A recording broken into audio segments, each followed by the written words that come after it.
Hi, it's Lucy here, and here's a quick peek at the 6 cards I made for today's video, and I'll be sharing a few bonus cards a little later too. They were so fast and easy to create, so let's get into it. And for these cards, I've used 2 of Uniquely Creative's beautiful sheets from their World Fussy Cutting Day 2025 collection. You can grab these as printed sheets or as a digital bundle. Their digital download comes straight to your email, so you can then print them at home on your own paper. And the really lovely part is 100% of the profits from these sheets are going to the Heart Foundation of Australia, but only until the 25th of November. So it's a great cause to support while creating. And I'll have the links to them below in the description box if you're interested. I have a brand new pair of fussy cutting scissors. You can see how well loved my last pair are by the colour of the pink handles. I love these scissors as they're super sharp and perfect for detail work. I'll fussy cut all the pieces out, but I'll just show you a little bit so you can see the technique if you haven't tried it before. And a couple of tips that I have is, instead of moving your scissors, move the paper as you cut. And when you're cutting something like an animal with fur like this, don't worry about a perfectly even edge. A little zigzag makes it look more natural. I also like to trim out each image from the main sheet first. It's much easier to handle and move around when you're just working with one piece at a time. And then I also have another little extra tip that I got from Tracy at Uniquely Creative a while back. Using a container with 2 compartments while fussy cutting, one for your scraps and one for the pieces that you've cut. It's perfect if you like to craft in front of the TV on the sofa like I do. Okay, I've finished cutting everything off camera, so now I have all my bits ready to go. And for the printed tags on the sheets, I don't have the recommended tag die. If you don't either, you can just cut around them or do what I've done and turn them into different shapes. I'm not using too many extra items today, but I do have this month's Uniquely Creative paper pack, dressed in Daydreams it's called, and I'll be using that for my card backgrounds. I've die cut 6 pieces to fit my card fronts, and you could also just cut them to size, but I love that this die cuts the exact card front size and adds a stitched border automatically too. I'll also be using a large film strip die, which is the only non-standard shape die in today's cards. And I'll have the product links for everything I'm using, Australian Uniquely Creative links, plus options for the USA and other countries too. I've also die cut some smaller white rectangles using the second largest rectangle stitch die in the set and embossed them to add a little extra interest. And most of today's cards came together really quickly. Apart from the film strip card, the rest all share the same background style, and I've just used different embellishments. And just for fun, I'm using different embossing folders too. I love how these fit into our die cutting machines. I've just had to change my top plate to a thinner one. And if you already have embossing folders and lots of papers, you can easily use items from your stash to create similar designs to what I'm creating today. I love these vellum stickers, and I'm adding a couple to just one of my cards today.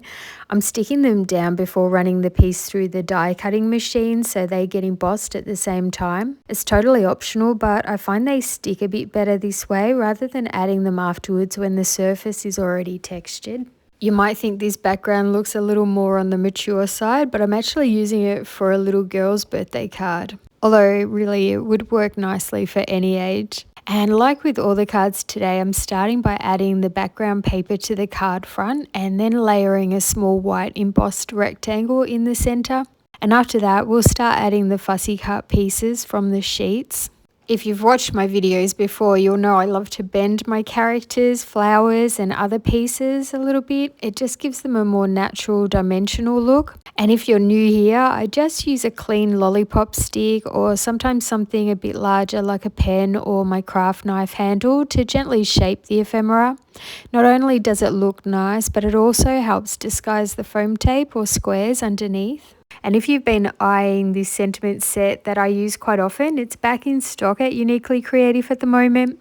It includes 3 sentiments, this one plus a thank you and best wishes, and each comes with a coordinating shadow die. I use this birthday one with the shadow on a couple of the upcoming cards, and I also use the thank you sentiment. I've just popped an acrylic block on the sentiment to help the glue dry flat for a minute, just in case you're wondering why I've done that. I'll find a good spot for the dragonfly. There's a few places it can go, but I think it looks nice being an extension of the Y on birthday. And just a little bit about these World Fussy Cutting Day sheets I'm using. You can buy the sheets separately or as a bundle, and you can purchase them printed or digital. And every purchase helps the Heart Foundation of Australia, which is such a lovely cause to support while making your cards. I also just want to add one of the sentiments that came on these sheets, the one saying a sprinkle of magic. I think that goes really sweet with the fairy. And I'll round the corners of the sentiment with the corner punch, and this is a great way to disguise wonky cutting. And then this is the first card finished.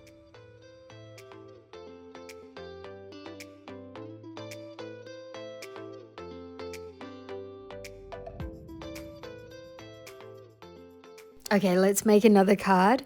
And I like to adhere my background papers with double-sided tape, but you might prefer using glue, either works.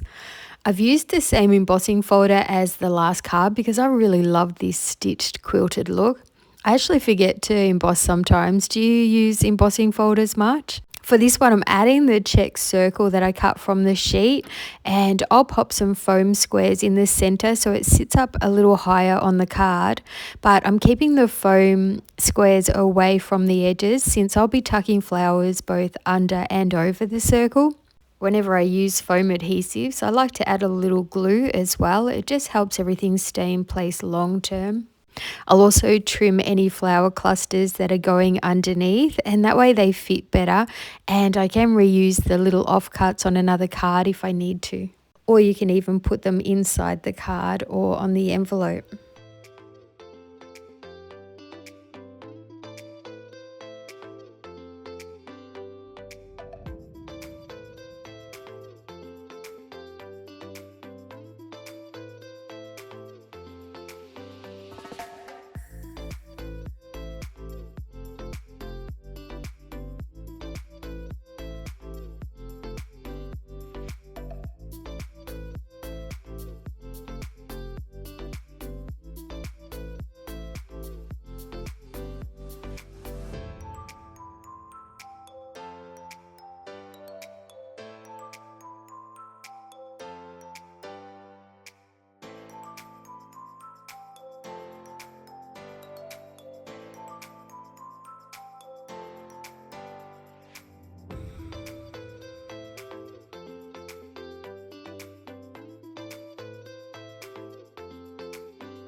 The sentiment I originally planned to use ended up being too large since I didn't leave quite enough space on the circle, so I swapped it out for a smaller strip sentiment instead. And if I'd known that from the start, I would have made sure the check pattern was straight, but it's just a little off, but that's okay. And here's the second card all finished. It looks so pretty with the flowers tucked both under and over the circle, doesn't it? And as I mentioned, you could actually use the offcuts inside the card if you wanted as well. Let's get on to the next one. I'm doubling up the sentiment before adding it to the shadow die, and the shadow die cut really helps the sentiment stand out against a busy background by creating a nice buffer. And for this card, I've made the same background, and the white rectangle is embossed with the leafy folder this time. And I've added the checked piece from the sheets. Both that and the circle were cut from the long tag in the sheet. And now it's time to add the flowers, and I'm including one of the vellum flower stickers on this one too.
And here's the finished card using the rest of the apricot sheet. Let's take a look at all 3 cards made from this one sheet of paper.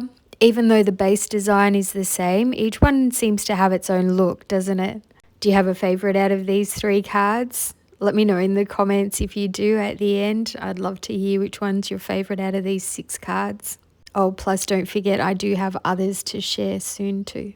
Now let's switch things up and we'll make 3 more cards using the blue sheet. These little hugging critters are just so cute. I'm bending the pieces around my craft knife again to give some nice dimension. I recommend using a pen or something without a blade to do this. I just use whatever's closest at hand, which is very naughty really. I'll lay everything out on the card roughly where I think they might go, and once all the pieces are shaped I can move them around until I'm happy with the arrangement. I don't mind cutting elements apart either. Sometimes they work better separated or can even be used in 2 spots. And for the background I used a polka dot embossing folder on the white panel, and I'll attach everything with foam dots for extra lift again. I do love making both flat and dimensional cards. Do you have a preference?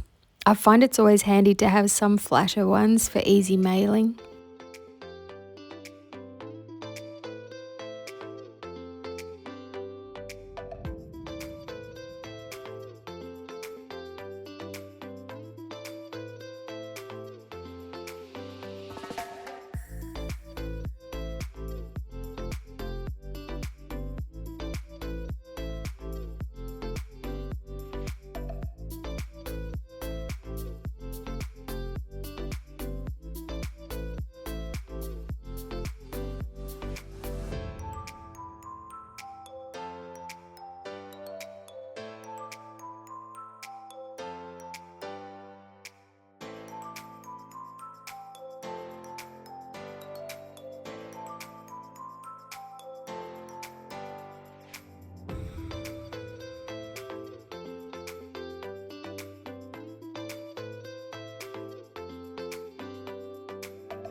And here's the fourth card. Isn't it lovely how all these came together using just paper?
You'll notice I'm leaving a little extra in this video because I know some of you enjoy seeing the thought process and how I tweak and change things as I go rather than just watching everything get stuck down. I hope it's helpful to see that it's normal to move things around to create a more balanced and pleasing final card. I also want to mention that if you go for the digital sheets, you can print them as many times as you like, and the digital bundle is $2.50 Australian, less than $1.70 US, and the printed sheets are $4 Australian as a bundle, which is around $2.60 US, though the shipping might make it less practical unless you're buying a bunch of other items at the same time. And the background papers I've been using are also available from a USA stockist. I'll include that link below. And now this card's finished. Now let's move on to the next card. I've die cut the film strips from both pink paper and white cardstock because I need a frame as well as the inserts. I also decided to use a new stitching style die set that I've got. They're not essential for this card, but I couldn't resist. And first I'm cutting a piece of vellum to fit the circle. I just need it big enough to glue under the circle die, and I'll pop an acrylic block on top to help it stick while the glue dries. And next I'll work on the film strip. Instead of letting the pink frame go to waste, I'm using it as a layer underneath the white frame. I'll glue the frame onto the card front and place an acrylic block on top again. Then I'll glue in the 3 panels and use the spade end of my die release tool to make sure the paper sits nicely in all the corners. Once the glue has dried, I'll trim off any overhanging frame and then the card is ready to decorate.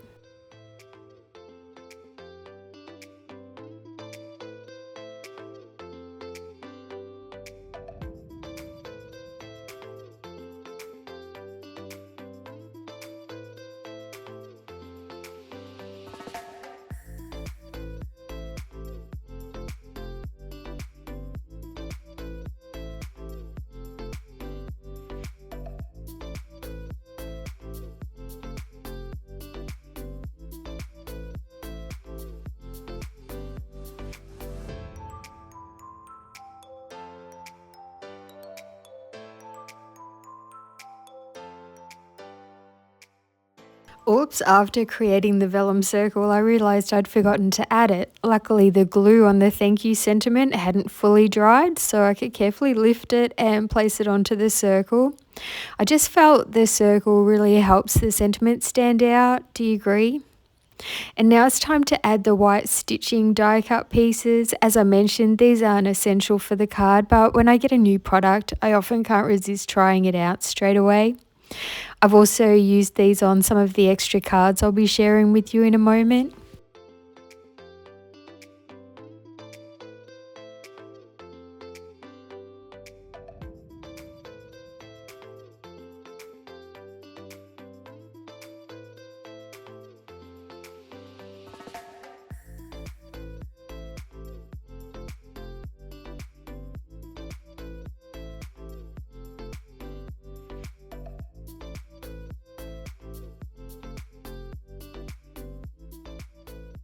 And that's the 6th card finished. It's a bit softer in colour, but still so pretty, don't you think?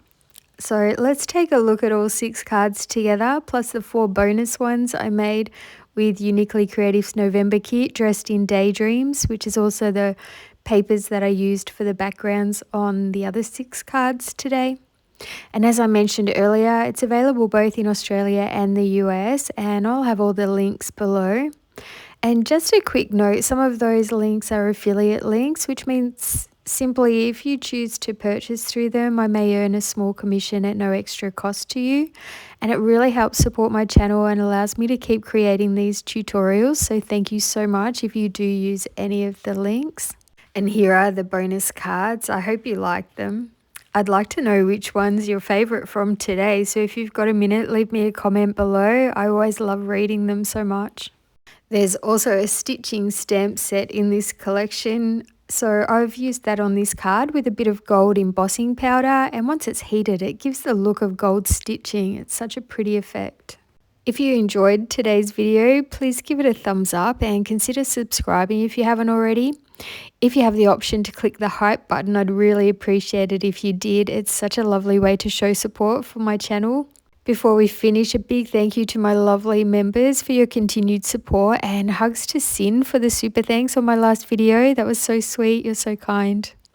Thanks so much everyone for watching. I've got a few QR codes coming up next, and if you're watching on TV, they make it super easy to check out some of the stores that I love.